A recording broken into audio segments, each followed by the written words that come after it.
Okay, welcome to turn 13, July 3rd. We move to the late morning. The Federal Army still holds on to Cemetery Hill. They did hold a chit out. I did my chit pull, and the chit I did hold out was Rhodes, because I thought maybe we'd see some action here. I thought about Pickett, but I think I'm probably going to try to get this unit of pickets to fall back. So we'll see how that goes. So my artillery is laid out. We are now going to go right into the draw turn and see how this turn progresses. And I'm going to play this turn very carefully because both sides are on the brink of a potential victory. So how they play this is going to be crucial. So up first, let's see if we get Lee right away. Lee still does not come to the table. So we do get the 5th Corps to activate first. Those are the units right here. They're hurt, they're weakened, and I don't think they want to take casualties. They don't, but I may want to move right in here to threaten this hill, and I think that's what I'm going to do with these units. So I'm going to move these two up here to get up on the hill, and I'm going to move this unit, I'm going to move this unit up on the hill right behind him. Okay.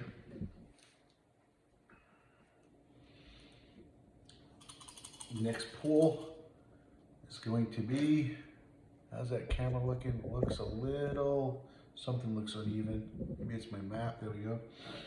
Next pull, all right, it is the 2nd Corps. And they do get a movement of one, not a lot. Now might be a great time to just unload on Pickett and pull my combat chit now. As great as that sounds, I'm not gonna do it. But what I am gonna do is have this unit basically go right into here, and this unit to swing around. 1, 2, oh, I rolled a 1, so that is important because a 1 is only a movement of 4. So 1, 2, 3, I can't even get into there if I do that. So I might just go 1, 2, 3 right into here and really put a, look at that line just close from the Federals and just snake around. If the Confederate Army does not get a pull right here of McLaws or Pickett, they might really be in some trouble. We'll see what happens. The next pull, it's the Federal Army again. And it's going to be, oh boy, they got the jump.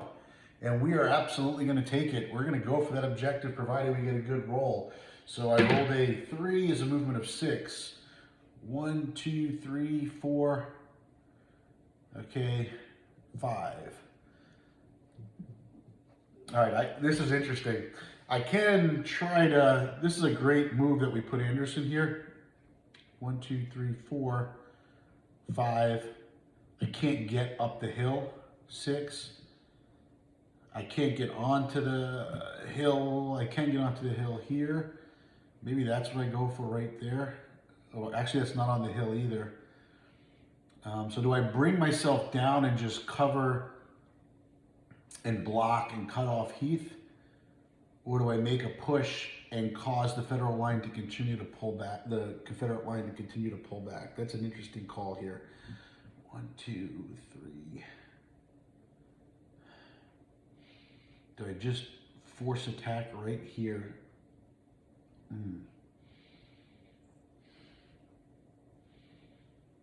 Man, if I got a little bit more movement, if I rolled a 4, it would have been great that I needed. 1, 2, 3, 4, 5. Yeah, I could have got right up onto here at least, but I can't. So the question here is,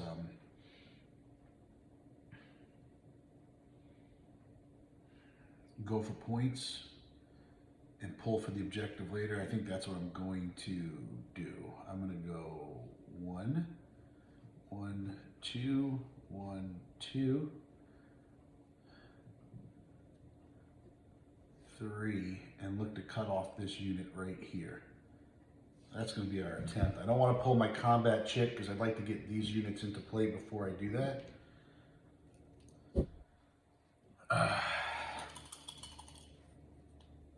Oh my gosh, it's the Federal Army again. Oh, okay, it's Schurz's troops, and I'm not going to move them. I'm just going to let them hold the hill. They're very weak. If they get into combat, they're probably going to get eliminated. I don't want to give a quick point to the Confederate Army when I don't have to, and it's just one unit sitting on an objective. So they did their fighting. They held on to the hills as long as they could. They pulled back. I can't believe how many of the Federal Army I'm pulling right now and none of the Confederates. Here we go. We got Heath up. Heath is, unfortunately, he's the Army. He's the unit that's trapped here. I am going to get him out of there. So you say, how can I get him out of there? Well, this unit, because there's no one else left from Heath's, there's no one else left from Heath's unit, so he can combine with someone else. And yes, that's in the enemy zone of control, but he hasn't moved yet, so I can actually move into his zone, and I will. And I'm going to go there to get out of being surrounded. And that might save me for a turn. We'll see. That was actually a really good move there, because now all these units that thought they could have attacked here can't, and they're going to get wasted. So that's why it's careful when you pull your combat shit. I wanted to get these units into play before I pulled it, and I gave up an opportunity to probably eliminate some troops down there. Well, we'll see how that plays out. Next up is Pickett. Pickett can also pull back, and he will. So, and how can he pull back? Well, easily. He's got this route here, 1. I didn't roll for his movement. I got plenty of movement. 2, 3. So he's in zone control, so he can't move into anybody else's zone of control, but he can go 1, 2, 3, 4. And he can't go here because that's a zone of control, but I can go here. So I'll pull back away, so I'm not, I think I'm going to try to, I'm going to pull back away, but I'm going to pull into here to hold this objective. So this way now, if they do get the jump, at least I've got someone on that objective spot. Let me see, I rolled a 4. A 4 for Pickett was, and the reason I'll show you why I'm looking at this is an 8. So I was here, so I could back up 1, up the hill 2, up the forest 3, 4. So it's a 4. I can get into here. I'd rather go here, and that would actually completely prevent, can they get around me? They'd have to get a movement of 1, 2, 3, 4, 5, 6, 7, 8, 9. There's no way for them to get up on that hill. This way I cut them off from even coming up that high. So I'm going to go there. Next up is Reynolds. Reynolds is definitely going to want to do something cool. 3, he's got a movement of 8. We're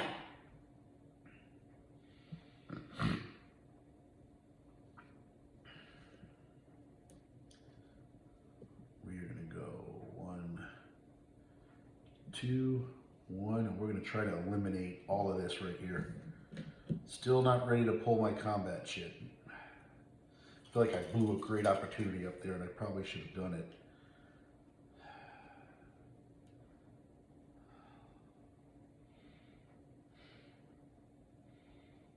Okay, we didn't pull it. Next up is Pender. Pender is anybody alive from Pender's crew? Yeah, he's up under here.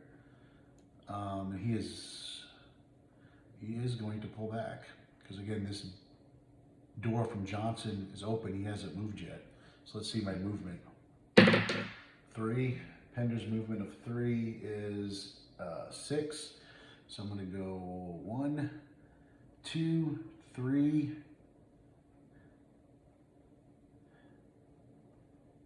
I'm going to pop all the way back into here, 4, 5, 6. So I was able to come around this back door because, oh no, I can't enter a zone of control. So I'm going to drop all the way back to here. Again, right now, all I'm trying to do is protect this objective and delay the Federals long enough to keep these objectives in my hands and not fall. And right now, I'm just trying to protect my points as the Confederate Army, because I think I'm in the lead.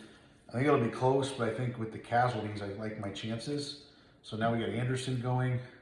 Anderson rolls a 5, so interesting. All right, let's go 1, 2, 1, 2. I'm not going to pull. If I pull my, all right, 1, 2, 3, I'm still 4 away, which is good. If I pull my combat chit now, I'd have to attack here. Oh, I'd probably get eliminated here. I'd probably get eliminated here. Boy, potentially eliminated there. Yeah, I don't want to pull my combat chit yet. Who's left to get pulled? So the Federals can still activate the diamonds, and they can activate the, so you know what, I am going to pull my, well, I have so many troops I haven't moved to get into position yet. So let's take a look at this. If the Union Army gets to activate this chit, then they can get into better position here. And right now, I like the positioning of my attack against them without that. So that's one reason why I would pull the combat chit. Now, I haven't done anything with Early yet. And Early's troops, where are Early's troops? Are they all destroyed? I've got so many troops destroyed here. And if that's the case, he shouldn't even be in here.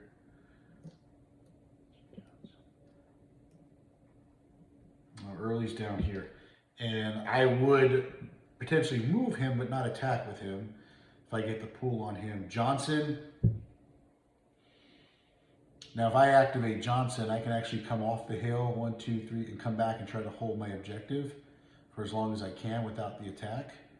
But again, that's a movement, not an attack. But the problem is if I pull my combat chit, I am on clear ground. Will I have to make that attack? That's what again, the mandatory attacks are the ones you're going to want to read over and over again, just to make sure you get them right. If I am infantry in clear hexes, the enemy unit is in a clear hex at a higher elevation. Exceptions, I think I have to attack here because I am in a clear hex. I assume that means my hex is clear.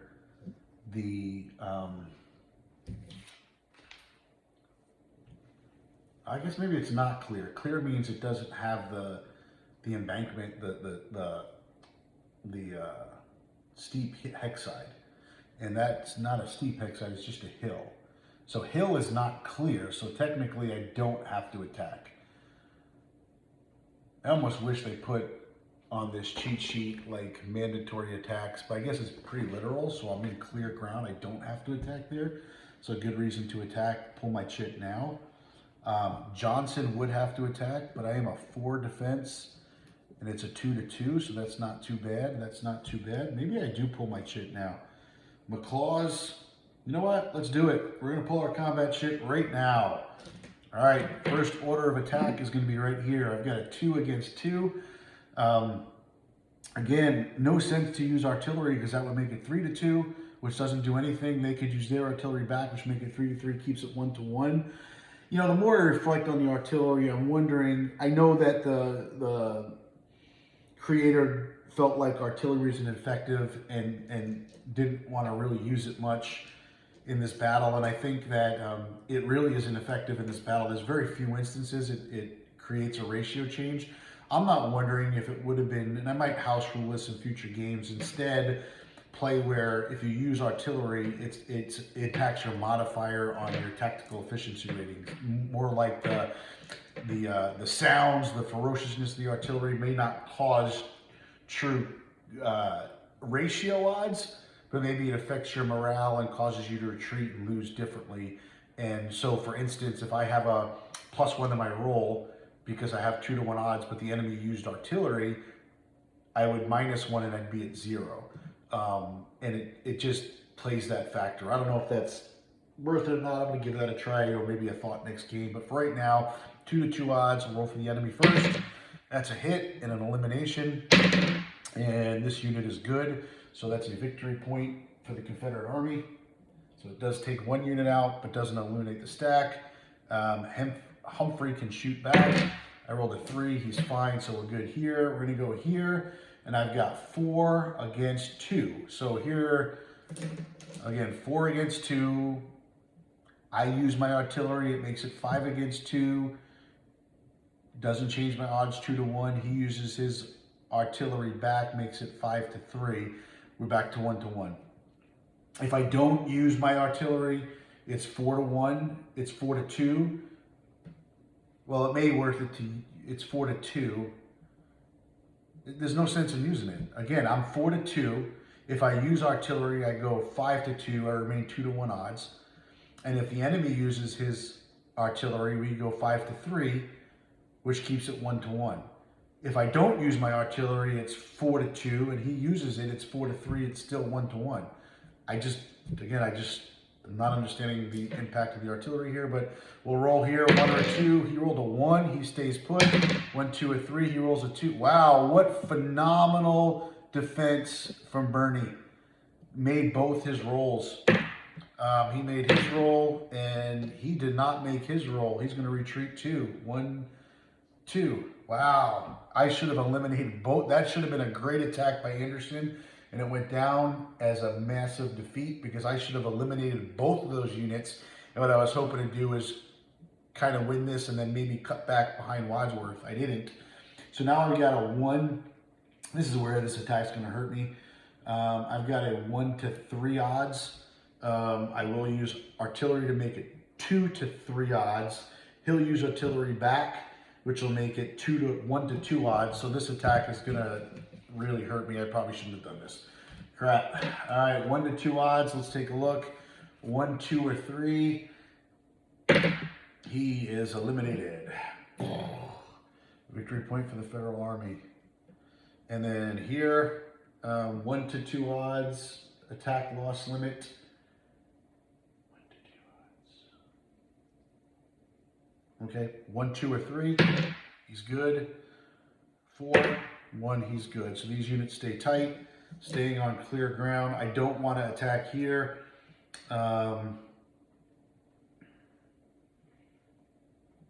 am going to attack here because those units are weak. So I am a 2 against a 3. I'll use an artillery, 3-3. Again, 1-1 odds. So I'll roll on Hayes first. Oh my gosh, he makes it. And the next unit does not, a 3. So he's going to take a hit and drop back 3. 1, 2, 3. That'll be a victory. I'm making these attacks because you might say, why are you making these attacks? Well, the tactical efficiency rating for some of these federal units are really low, and you want to go, but if they roll good, there's nothing you can do. 1, 2, or 3, he makes it, he's good. And they rolled really good. Like right here, I can have this unit from Pickett basically attack. I have a 4, 2, 2, and a 4, 4 against a 3 and a 4 against a 4 and a 3. So I don't have odds in my favor, so I'm going to leave it. That's going to be all my attacks for the turn. Didn't work out as good as I thought it would. Did not work out as good as I thought it would at all. All right, next chit up pull is Early. And Early is, we found him before. He's down here. Let's roll for him. Plenty of movement. So he is basically going to do this. Move into this zone of control. Actually, he's going to come back and move into this zone of control. That would give up the hill easily. So I'm going to go here. Next up is Hood. So now the Confederates are getting all their pull. Hood does not want to give up the hill. He is really hurting here. Gosh. I could pull back, but that's not going to do nothing for me. We're going to stay right there. Really can't afford to lose one of these objectives. McLaws with a movement of 4. A roll of 4, give him a movement of 6.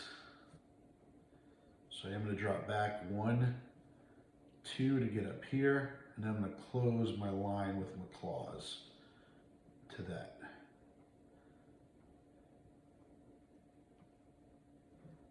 Okay, again, I'm just trying to hold on to this hill as long as I can, and not liking my chances right now. Next up is Rhodes. All right, Rhodes is here. Shit, he should have attacked as well. I did that attack. I should have done an attack right here, so I will do it. Here against here. So it would have been 4 against 4. We're going to roll on Wadsworth. Wadsworth actually takes a hit in a retreat. Wow. That's going to be a victory point. And then on Doubleday, 1, 2, and 3, he is going to take a hit. That worked out nice. Again, this is attack because it was on clear ground. I should have done it last time and I did not. That's going to go here, and that's going to put the Confederates at 48 points. And then on the return attack, there are 2 4s. He clears on both of them. Okay, I am not going to move into that space. And now I'll go back to my pool. Oh, but I could move now, correct. And I can retreat. Hood moved already. I can fall back 1, and I will. Just to hold, be closer to this hill to hold that. Okay, that turned out a lot better. Next roll, or next pull is diamonds. That's a 2, which is a 4 movement. 1, 2. We are certainly very close to launching a Confederate rebel attack. Last movement is right there. Let's get a nice roll. Oh, that's perfect.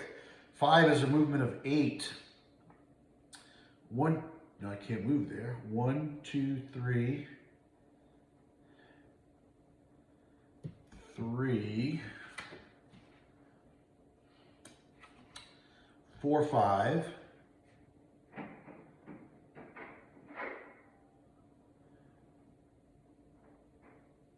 3, 4, 5, 6, 7, 8. I can get all the way to there. So let's disengage. Let's go 1, 2, 3, 4, 5, 6, 7, 8. I like that. We're going to get out of your zone of control. 1, 2, 3, 4, 5, 6, 7, 8 because of the creek. But again, I've slipped behind. 1, 2, 3, 4, 5, 6.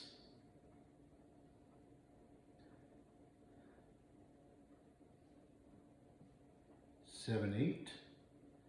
1, 2, 3, 1, 2, 3, 4, 5, 6, 7, 8.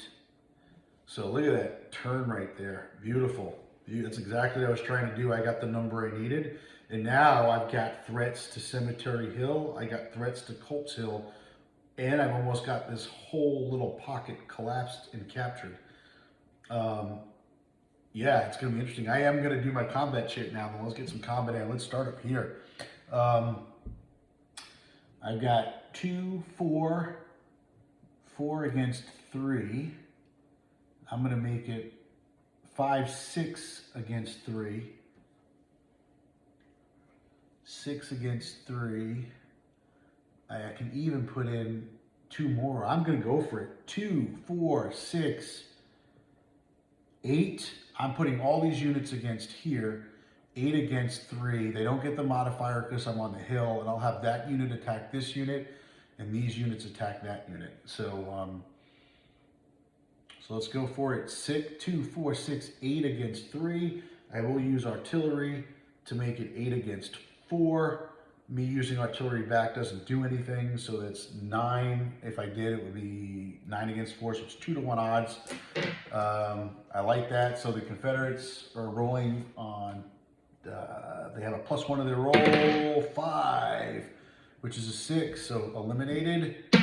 4 + 1, he makes it. So that is 1 eliminated Confederate, and that will be a victory point for the Federals. And then the return fire, we will start here. They're 2 4s.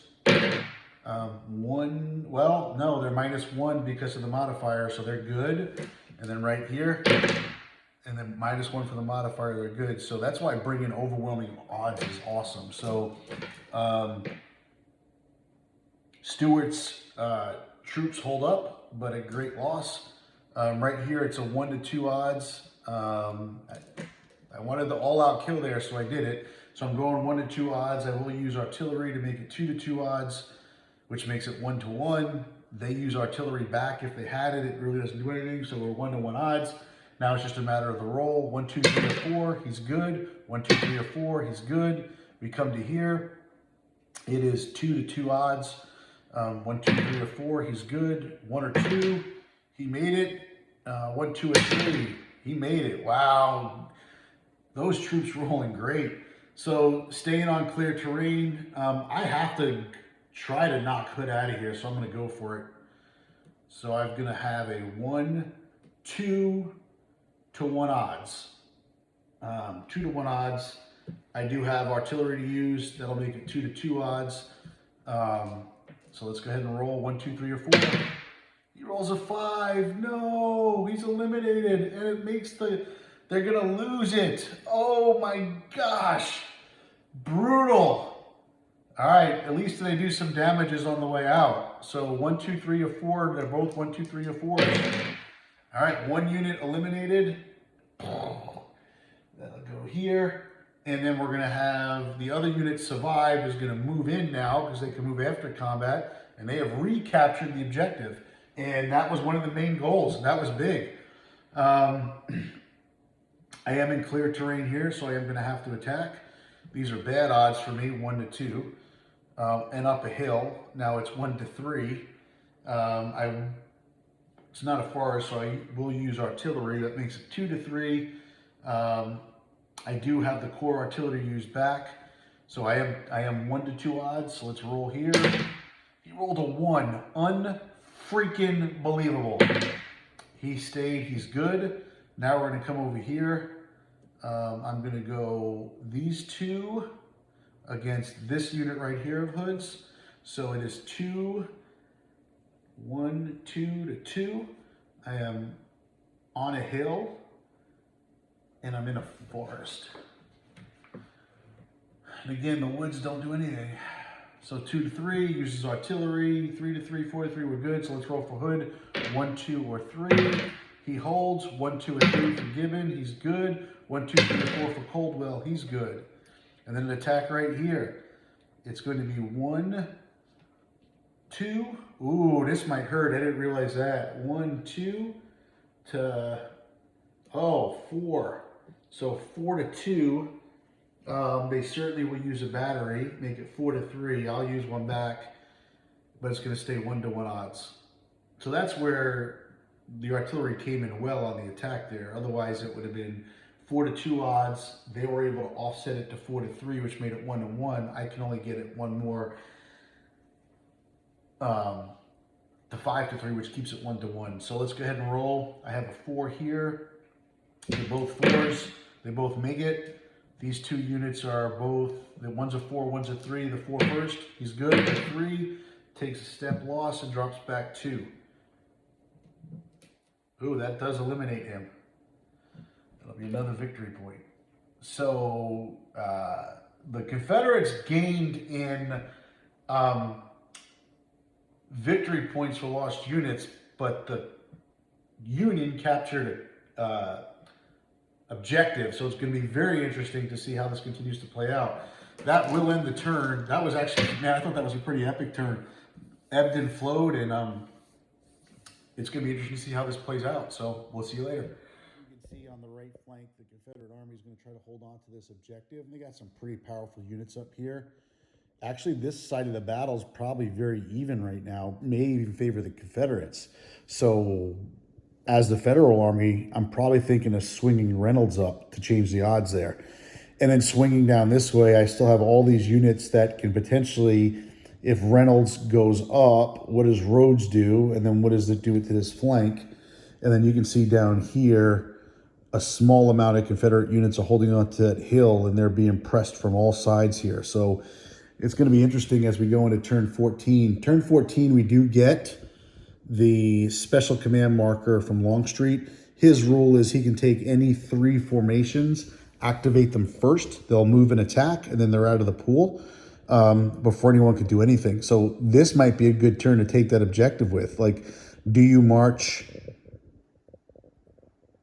Davis and have Davis and McClaws attack that unit right there and try to push them off the hill to retake it, which might not be a bad thing to do. You can also, again, move, maybe disengage with these units and pull them back and shore up your line before Reynolds can come around. That'll be a lot to think about going to the next turn, so we'll see how that unfolds. Comments always welcome. Thanks, guys.